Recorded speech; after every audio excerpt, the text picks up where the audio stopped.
شروع اللہ کا نام لے کر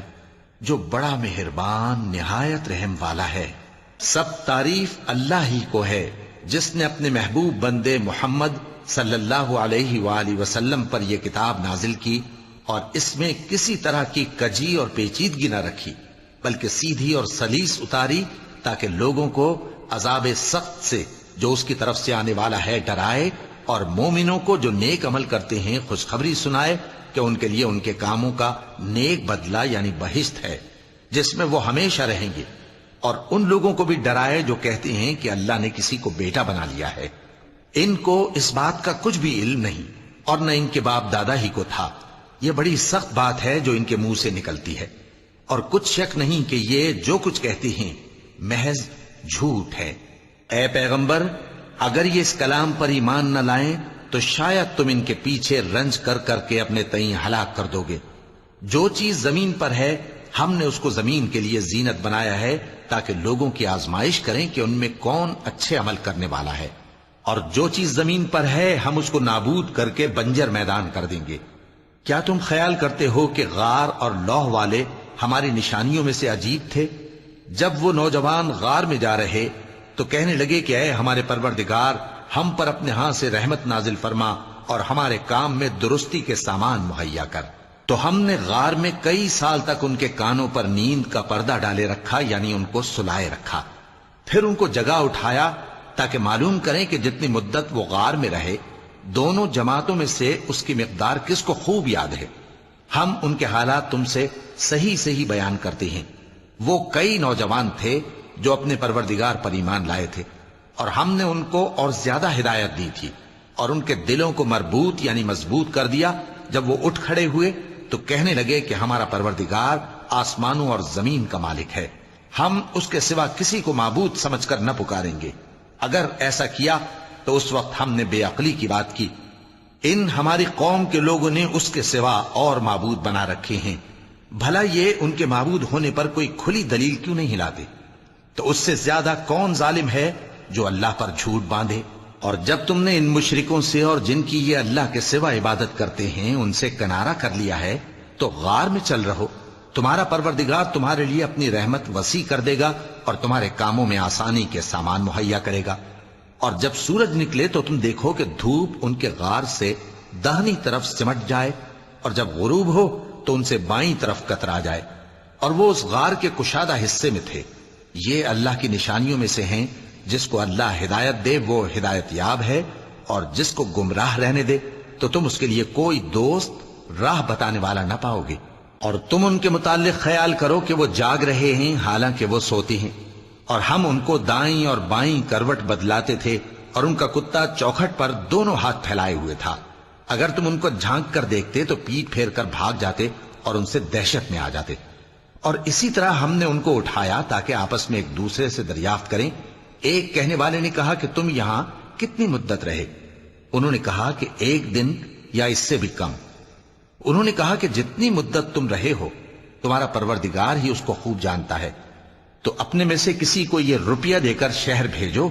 وہ دیکھے کہ نفیس کھانا کون سا ہے تو اس میں سے کھانا لے آئے، اور احتیاط سے آئے جائے اور تمہارا حال کسی کو نہ بتائے۔ اگر وہ تم پر دسترس پا لیں گے تو تمہیں سنسار کر دیں گے یا پھر اپنے مذہب میں داخل کر لیں گے، اور اس وقت تم کبھی فلاح نہیں پاؤ گے۔ اور اسی طرح ہم نے لوگوں کو ان کے حال سے خبردار کر دیا تاکہ وہ جانیں کہ اللہ کا وعدہ سچا ہے، اور یہ کہ قیامت جس کا وعدہ کیا جاتا ہے اس میں کچھ شک نہیں۔ اس وقت لوگ ان کے بارے میں باہم جھگڑنے لگے اور کہنے لگے کہ ان کے غار پر عمارت بنا دو۔ ان کا پروردگار ان کے حال سے خوب واقف ہے۔ جو لوگ ان کے معاملے میں غلبہ رکھتے تھے وہ کہنے لگے کہ ہم ان کے غار پر مسجد بنائیں گے۔ بعض لوگ اٹکل پچو کہیں گے کہ وہ 3 تھے اور چوتھا ان کا کتا تھا، اور بعض کہیں گے کہ وہ 5 تھے اور چھٹا ان کا کتا تھا، اور بعض کہیں گے کہ وہ 7 تھے اور 8واں ان کا کتا تھا۔ کہہ دو کہ میرا پروردگار ہی ان کے شمار سے خوب واقف ہے، ان کو جانتے بھی ہیں تو تھوڑے ہی لوگ جانتے ہیں۔ تو تم ان کے معاملے میں بحث نہ کرنا مگر سرسری سی بحث، اور نہ ان کے بارے میں ان میں سے کسی سے کچھ دریافت ہی کرنا، اور کسی کام کی نسبت نہ کہنا کہ میں اسے کل کر دوں گا، مگر انشاءاللہ کہہ کر، یعنی اگر اللہ چاہے تو کر دوں گا۔ اور جب اللہ کا نام لینا بھول جاؤ تو یاد آنے پر لے لو، اور کہہ دو کہ امید ہے کہ میرا پروردگار مجھے اس سے بھی زیادہ ہدایت کی باتیں بتائے۔ اور اصحاب کہف اپنے غار میں 9 اوپر 300 سال رہے۔ کہہ دو کہ جتنی مدت وہ رہے اسے اللہ ہی خوب جانتا ہے، اسی کو آسمانوں اور زمین کی پوشیدہ باتیں معلوم ہیں، وہ کیا خوب دیکھنے والا اور کیا خوب سننے والا ہے۔ اس کے سوا ان کا کوئی کارساز نہیں، اور نہ وہ اپنے حکم میں کسی کو شریک کرتا ہے۔ اور اپنے پروردگار کی کتاب کو جو تمہارے پاس بھیجی جاتی ہے پڑھتے رہا کرو، اس کی باتوں کو کوئی بدلنے والا نہیں، اور اس کے سوا تم کہیں پناہ بھی نہیں پاؤ گے۔ اور جو لوگ صبح و شام اپنے پروردگار کو پکارتے اور اس کی خوشنودی کے طالب ہیں، ان کے ساتھ صبر کرتے رہو، اور تمہاری نگاہیں ان میں سے گزر کر اور طرف نہ دوڑیں کہ تم دنیاوی زندگی کی رونقوں کے خواستگار ہو جاؤ۔ اور جس شخص کے دل کو ہم نے اپنی یاد سے غافل کر دیا ہے اور وہ اپنی خواہش کی پیروی کرتا ہے اور اس کا کام حد سے بڑھ گیا ہے، اس کا کہا نہ ماننا، اور کہہ دو کہ لوگو یہ قرآن تمہارے پروردگار کی طرف سے برحق ہے، تو جو چاہے ایمان لائے اور جو چاہے کافر رہے۔ ہم نے ظالموں کے لیے دوزخ کی آگ تیار کر رکھی ہے جس کی قناتیں ان کو گھیر رہی ہوں گی، اور اگر فریاد کریں گے تو ایسے کھولتے ہوئے پانی سے ان کی داد رسی کی جائے گی جو پگھلے ہوئے تانبے کی طرح گرم ہوگا اور جو ان کے چہروں کو بھون ڈالے گا۔ ان کے پینے کا پانی بھی برا اور آرام گاہ بھی بری۔ اور جو ایمان لائے اور کام بھی نیک کرتے رہے تو ہم نیک کام کرنے والوں کا اجر ضائع نہیں کرتے۔ ایسے لوگوں کے لیے ہمیشہ رہنے کے باغ ہیں جن میں ان کے محلوں کے نیچے نہریں بہ رہی ہیں، ان کو وہاں سونے کے کنگن پہنائے جائیں گے، اور وہ باریک دیبا اور اطلس کے سبز کپڑے پہنا کریں گے، اور تختوں پر تکیے لگا کر بیٹھا کریں گے۔ کیا خوب بدلہ اور کیا خوب آرام گاہ ہے۔ اور ان سے 2 شخصوں کا حال بیان کرو جن میں سے ایک کو ہم نے انگور کے 2 باغ عنایت کیے تھے اور ان کے گردا گرد کھجوروں کے درخت لگا دیے تھے اور ان کے درمیان کھیتی پیدا کر دی تھی۔ دونوں باغ کثرت سے پھل لاتے اور اس کی پیداوار میں کسی طرح کی کمی نہ ہوتی، اور دونوں میں ہم نے ایک نہر بھی جاری کر رکھی تھی،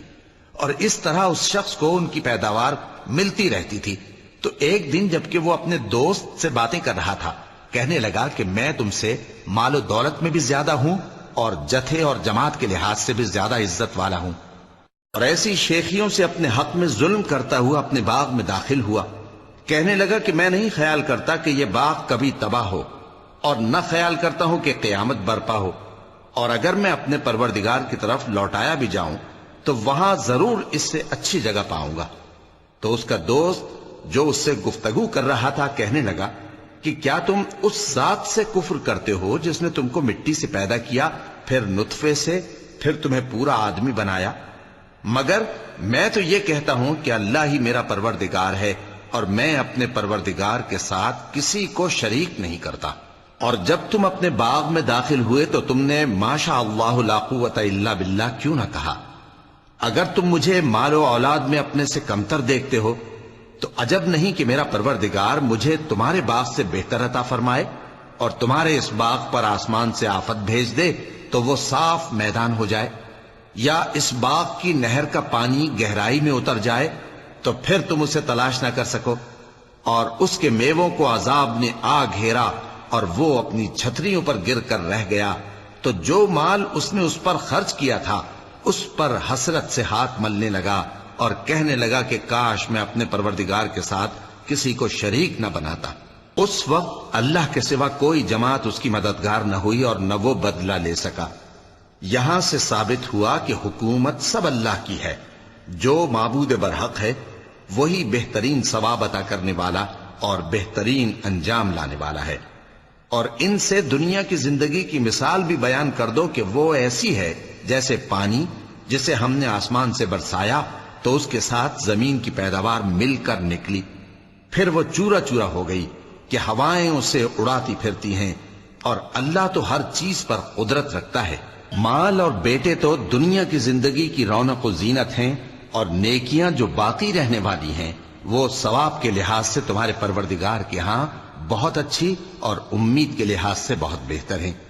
اور جس دن ہم پہاڑوں کو چلائیں گے اور تم زمین کو صاف میدان دیکھو گے اور ان لوگوں کو ہم جمع کر لیں گے تو ان میں سے کسی کو بھی نہیں چھوڑیں گے، اور سب تمہارے پروردگار کے سامنے صف باندھ کر لائے جائیں گے، تو ہم